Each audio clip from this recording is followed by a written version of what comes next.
Commander des sous-officiers de gendarmerie, ça oblige. On est d'abord là, je pense, pour conforter la vocation qui est la leur. Ça vous oblige aussi à l'exigence de reconnaître ce qu'ils sont, des professionnels. On est toujours marqué, je dirais, par ces premiers temps de commandement et surtout par les premiers chefs.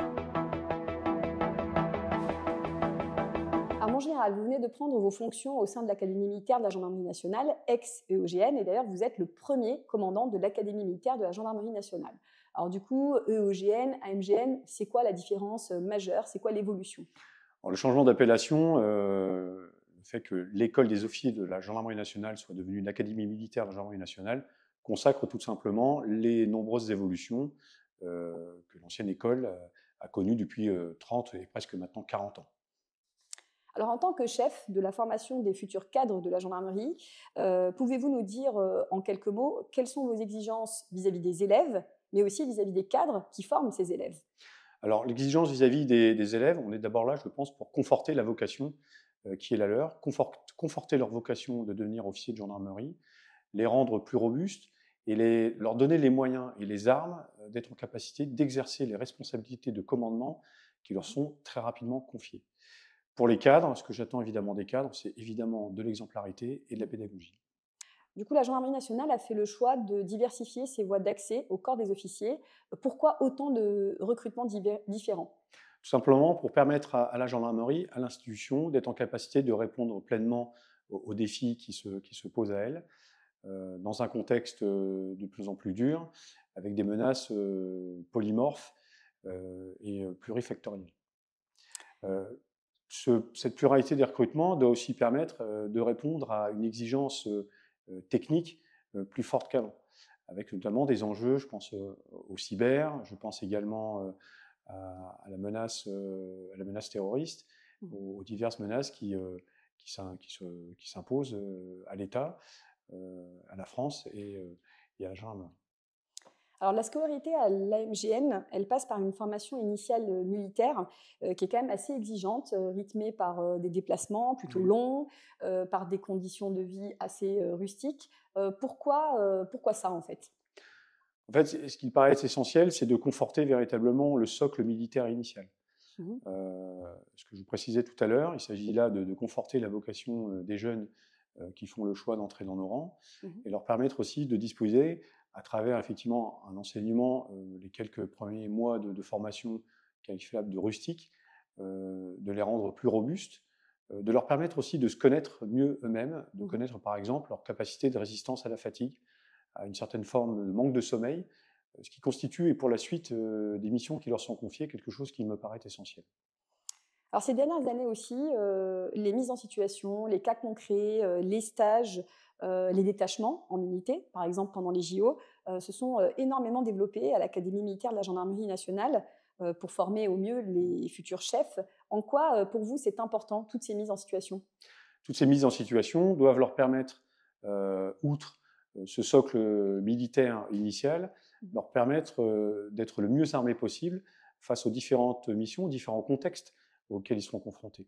L'idée, c'est de leur permettre de disposer d'une espèce de petite boîte à outils, pour appeler les choses comme ça, qui leur permettra d'être en capacité de répondre à la totalité des sollicitations et missions qui leur seront par la suite confiées. Alors, en général, vous-même, vous avez eu un parcours opérationnel très riche, très dense. Est-ce que vous pouvez nous en parler dans les grandes lignes? Moi, j'avais un parcours plutôt atypique. Je suis universitaire de formation à l'École spéciale militaire de Saint-Cyr. Et j'ai donc fait le choix j'ai choisi la gendarmerie à l'issue de la scolarité à Saint-Cyr, les 3 ans. Mhm. Et à l'issue de l'EOGN, en 1995, j'ai fait le choix de servir en escadron de gendarmerie mobile à Annecy. J'ai fait 3 ans. J'ai, pendant cette première affectation, suivi la formation à l'école militaire de haute montagne à Chamonix, ce qui m'a ensuite permis d'obtenir le brevet de chef d'unité haute montagne et donc de pouvoir commander un peloton de gendarmerie de haute montagne à Grenoble par la suite. J'ai ensuite, comme tout officier de gendarmerie, commandé une compagnie de gendarmerie départementale à Annecy. J'y suis resté 4 ans. J'ai ensuite passé le concours d'entrée au collège intermédiaire de défense, qui aujourd'hui est devenu école de guerre, redevenue école de guerre, avant de servir pendant 4 ans au bureau du personnel officier, la direction générale, où je commandais une section de gestion. À l'issue, j'ai commandé un premier groupement de gendarmerie départementale, 4 ans, celui de la Haute-Garonne, à Toulouse.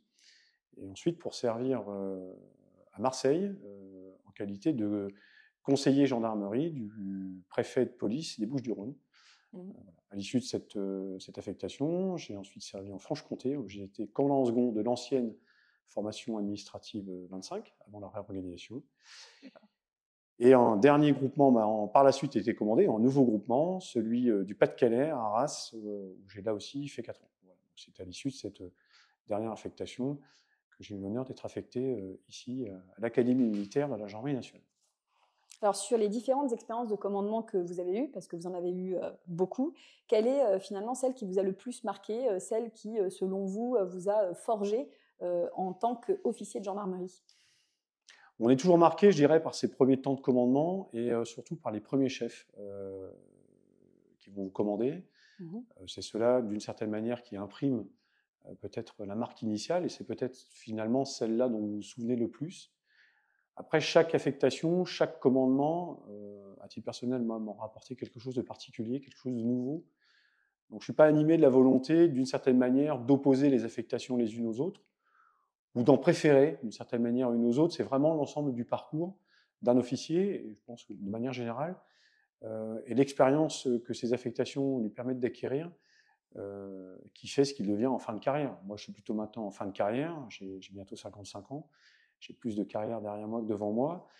Donc non, je pense que c'est véritablement l'ensemble de ce parcours qui, d'une certaine manière, en constitue sa richesse, et c'est ce que j'espère pouvoir justement partager auprès des plus jeunes et dans les missions ici de commandant d'académie militaire, dans les fonctions qui me sont confiées. Alors, pour vous, justement, quelle qualité faut-il détenir pour être un bon officier de gendarmerie? Alors, il faut être endurant, ça c'est le premier point. Il faut savoir résister à la fatigue, qu'elle soit physique ou psychologique. On est souvent soumis à rude épreuve. Il faut savoir être résilient. Il faut savoir être à l'écoute des personnels, des militaires dont on vous confie le commandement. Ça, c'est quelque chose qui est essentiel. Un officier de gendarmerie ne doit jamais perdre de vue qu'il commande des cadres, des sous-officiers de gendarmerie, avec le gendarme major volontaire, mais ce qui constitue l'essentiel du socle de la gendarmerie, ce sont les sous-officiers de gendarmerie. Et j'ai envie de vous dire que de commander des sous-officiers de gendarmerie, ça oblige. Et ça vous oblige à la fois à un niveau d'exigence très important, ça vous oblige aussi à l'exigence de reconnaître ce qu'ils sont, des professionnels, des cadres, encore une fois, des pères et des mères de famille. Et ça, c'est quelque chose qui est essentiel. Et ce qu'il faut vraiment privilégier, de mon point de vue, c'est vraiment le travail en équipe. Chercher à mutualiser ou en tout cas à favoriser ce travail de groupe pour que ce soit toujours la meilleure décision qui soit prise. Une fois que la décision est prise, tout le monde doit s'y tenir et ça, c'est la règle. Mais c'est vraiment ce travail de recherche et d'esprit d'équipe qui doit prévaloir. En tout cas, c'est l'enseignement majeur que je tire des quelques maintenant nombreuses années de commandement que j'ai pu exercer. Alors, mon général, pour finir, quels conseils vous pourriez donner à des jeunes, universitaires notamment, qui hésitent à passer le concours d'officier de gendarmerie? Leur dire qu'ils font un métier formidable et qu'il n'y a pas une seule journée dans ma carrière où j'ai regretté d'avoir fait ce choix. Être officier de gendarmerie, c'est exercer un métier d'abord au service de la France. Et ça, c'est le premier point. Et ça, c'est essentiel. Et pour moi, il n'y a pas de plus belle façon de servir son pays, de servir la France, que de servir la gendarmerie nationale. Et à travers le service de la gendarmerie nationale, c'est bien évidemment au service de la France qu'on fait le choix de se dévouer. Ça, c'est quelque chose qui est essentiel. Moi, j'y trouve tous les jours, et j'y puise vraiment ce qui fonde ma vocation d'officier de gendarmerie. Ensuite, leur dire qu'ils auront la chance, et pour l'essentiel, de faire un métier extrêmement dynamique, de le faire avec des gens qui sont formidables. Moi, j'ai pu tisser des liens de camaraderie au sens vraiment militaire du terme avec les gens que j'ai eu l'honneur de commander, qui sont souvent très forts. Moi, je continue d'avoir des liens extrêmement forts avec des gens avec lesquels j'ai travaillé pendant mes premières années de carrière. Ça, c'est quelque chose qui est vraiment, vraiment très sympa. Et puis, on change tout le temps de métier, en fait. D'une affectation à l'autre, j'ai envie de vous dire qu'on n'a jamais le temps de s'ennuyer.